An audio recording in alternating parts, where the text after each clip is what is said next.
매일 성경 큐티 힌트 2025년 3월 15일 누가복음 11장 37절에서 54절까지 말씀입니다. 예수께서 말씀하실 때에 한 바리새인이 자기와 함께 점심 잡수시기를 청함으로 들어가 앉으셨더니 잡수시기 전에 손 씻지 아니하심을 그 바리새인이 보고 이상히 여기는지라. 주께서 이르시되 너희 바리새인은 지금 잔과 대접의 겉은 깨끗이 하나 너희 속에는 탐욕과 악독이 가득하도다. 어리석은 자들아, 겉을 만드신 이가 속도 만들지 아니하셨느냐. 그러나 그 안에 있는 것으로 구제하라. 그리하면 모든 것이 너희에게 깨끗하리라. 화 있을진저 너희 바리새인이여, 너희가 박하와 운향과 모든 채소의 11조는 들이되 공의와 하나님께 대한 사랑은 버리는도다. 그러나 이것도 행하고 저것도 버리지 말아야 할지니라. 화 있을진저 너희 바리새인이여, 너희가 회당의 높은 자리와 시장에서 문안받는 것을 기뻐하는도다. 화 있을진저 너희여, 너희는 평토장한 무덤 같아서 그 위를 밟는 사람이 알지 못하느니라. 한 율법교사가 예수께 대답하여 이르되 선생님, 이렇게 말씀하시니 우리까지 모욕하심이니이다. 이르시되 화 있을진저 또 너희 율법교사여, 지기 어려운 짐을 사람에게 지우고 너희는 한 손가락도 이 짐에 대지 않는도다. 화 있을진저 너희는 선지자들의 무덤을 만드는도다. 그들을 죽인 자도 너희 조상들이로다. 이와 같이 그들은 죽이고 너희는 무덤을 만드니 너희가 너희 조상의 행한 일에 증인이 되어 옳게 여기는도다. 그러므로 하나님의 지혜가 일렀으되 내가 선지자와 사도들을 그들에게 보내리니 그 중에서 더러는 죽이며 또 박해하리라 하였느니라. 창세 이후로 흘린 모든 선지자의 피를 이 세대가 담당하되 곧 아벨의 피로부터 제단과 성전 사이에서 죽임을 당한 사가랴의 피까지 하리라. 내가 너희에게 이르노니 과연 이 세대가 담당하리라. 화 있을진저 너희 율법교사여, 너희가 지식의 열쇠를 가져가서 너희도 들어가지 않고 또 들어가고자 하는 자도 막았느니라 하시니라. 거기서 나오실 때에 서기관과 바리새인들이 거색에 달려들어 여러 가지 일을 따져 묻고 그 입에서 나오는 말을 책잡고자 하여 노리고 있더라. 아멘.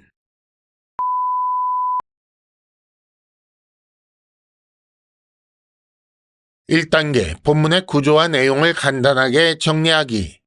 한 바리새인이 예수님께 점심 잡수시기를 청하여 들어가신 그 자리에서 예수님은 바리새인과 율법 교사의 잘못을 꾸중하셨습니다.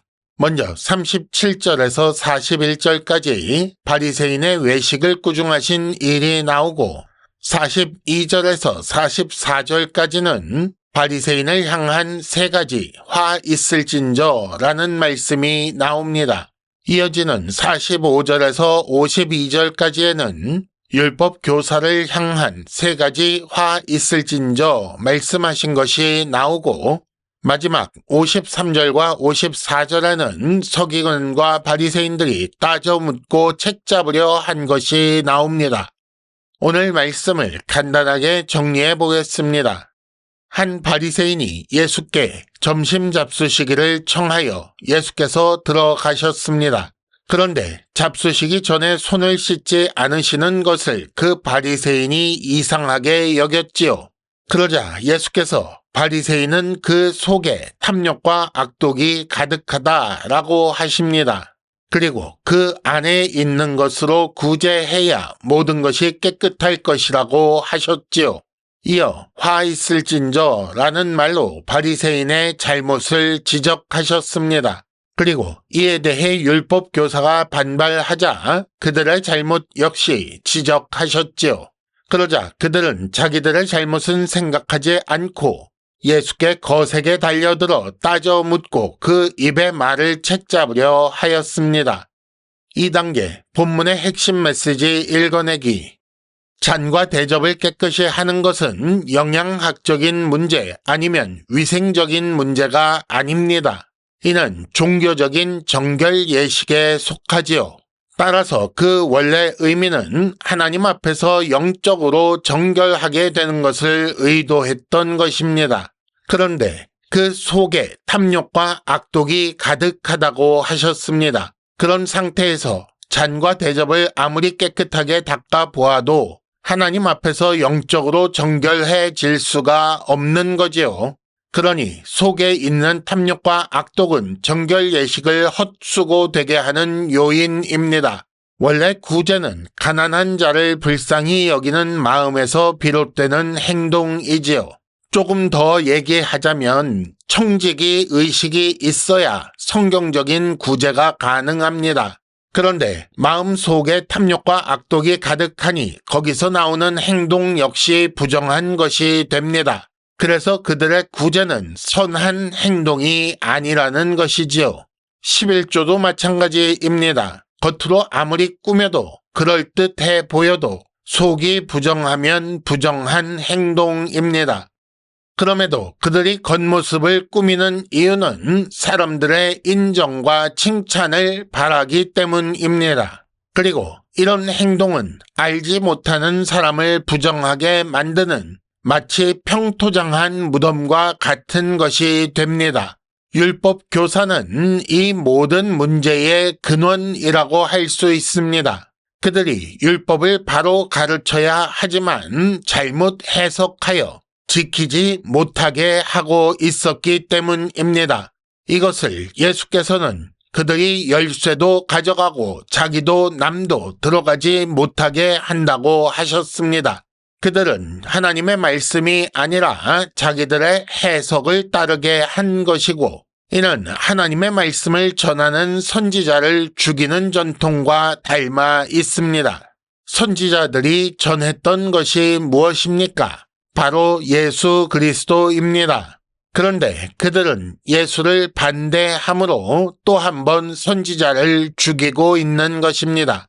그들이 언제 어떻게 예수를 반대하였는가? 그 대표적인 예가 바알세불을 힘입어 귀신을 쫓았다는 말로 예수를 회방했던 것이고, 또 다른 예가 거색에 달려들어 따져 묻고 그 말을 채잡으려고 하는 오늘 말씀 마지막에 나오는 장면입니다. 3단계 본문의 핵심 메시지를 현재로 연결시키기. 우리 교회 생활이 혹시 사람의 인정과 칭찬을 받기 위한 종교 생활이 아닙니까? 우리가 예배와 기도, 헌금과 선교, 봉사 같은 것에 힘쓰는 이유와 목적이 무엇인지 다시 한번 생각해 보시기 바랍니다. 네 속에 있는 빛이 어둡지 않은가 보라 라는 주의 말씀을 무시하면 바리새인처럼 되어 화 있을 자라고 판정될 수 있음을 기억해야 합니다. 한번 생각해 보십시오. 불신자가 바리새인이 되지 않습니다. 열심 있는 자가 바리새인이 되지요. 그러나 이 말을 생각할 때에 주의해야 할 것이 있습니다. 이것도 행하고 저것도 버리지 말아야 합니다. 혹시 다른 사람에게 성경을 가르치는 위치에 있습니까? 그렇다면 이것도 생각해 보셔야 합니다. 교회에서 만나는 여러 문제들을 크게 둘로 나눌 수 있습니다. 하나는 배우는 사람이 말씀을 듣지 않는 것이고, 다른 하나는 사실 이게 더 큰 문제인데 잘못 가르치는 것입니다. 지식의 열쇠를 가져가서 자기도 들어가지 않고 들어가고자 하는 자도 막아서고 있는 것은 아닌지 자기 자신을 스스로 점검해야 합니다. 성경을 잘못 가르치는 것은 사실 아주 심각한 문제입니다. 이것은 듣는 사람에게서 성경을 빼앗는 것이고 선지자를 죽이는 일과 같은 것입니다. 그러니 성경을 가르치는 위치에 있다면 먼저 겸손히 주의 발 아래 앉아 듣고 그 말씀을 그대로 주의해서 전해야 합니다. 큐티 힌트. 바른 가르침에 달려들어 따져 묻고 책 잡는 건 아닙니까? 이상으로 2025년 3월 15일 매일 성경 큐티 힌트를 마칩니다. 여러분 큐티를 통해 은혜 많이 받으시기를 바랍니다.